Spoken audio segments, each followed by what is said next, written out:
Hi bro, சாப்பிட்டீங்களா? இல்லை bro, சாப்பிடல. ஏன் ப்ரோ சாப்பிடல? டைம் ஆகிட்டல. ஆமாம் ப்ரோ, நான் இன்னைக்கு உபவாசம். என்னது ப்ரோ உபவாசம்? இந்த நோன்பு வரதும் ப்ரோ ஃபாஸ்டிங்கா? ஆமாம் ப்ரோ, கிட்டத்தட்ட. ஓகே ப்ரோ, ஃபாஸ்டிங், உபவாசம், விரதம், நோன்பு என பல வார்த்தைகள் நாம் உணவு உண்ணாமல் நம்முடைய நன்மைக்காகவும் நம்மை சார்ந்தவர்களுடைய நன்மைக்காகவும் அல்லது இறைவனோடு நாம் இன்னும் அதிகமாக கிட்டி சேர்வதற்காகவும் உணவை தவிர்த்து இருக்கும் நாட்கள் உண்டு. நாம் நன்றாக இருப்பதற்கு சமுதாயத்தில் ஜனநாயகம் இருக்கிறது. ஜனநாயகத்தை நாம் சரியாக பயன்படுத்தும் பட்சத்தில் சமுதாய புதுமை உண்டாகும். புதுமையில் நாம் அனைவரும் நன்றாக வாழ்ந்திட முடியும். சத்திய ஜனநாயகம் நமக்கு தேவை.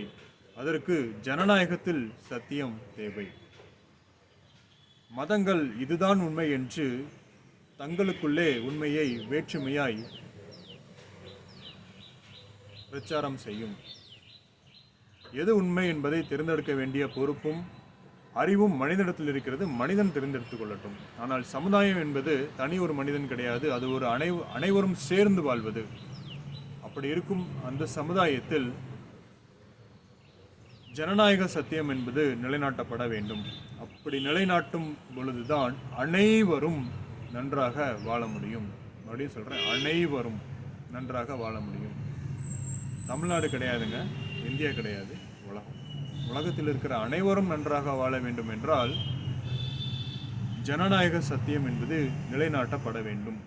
தனி மனிதனுடைய சத்தியம் தனிப்பட்ட மனிதனுடைய விருப்புக்கும் வெறுப்புக்கும் அவனுடைய அறிவுக்கும் அறியாமைக்கும் சார்ந்தது.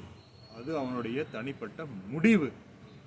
அந்த முடிவை தனி ஒரு மனிதன் தீர்மானித்து கொண்டு நிர்ணயித்து கொண்டு அவன் செயல்படலாம்.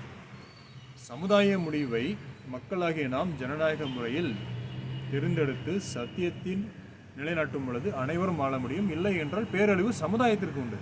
சமுதாயத்திற்கு பேரழிவு என்ற பட்சத்தில் நாம் அனைவரும் வீழ்ந்து விடுவோம். சிந்தனை செய்வோம்.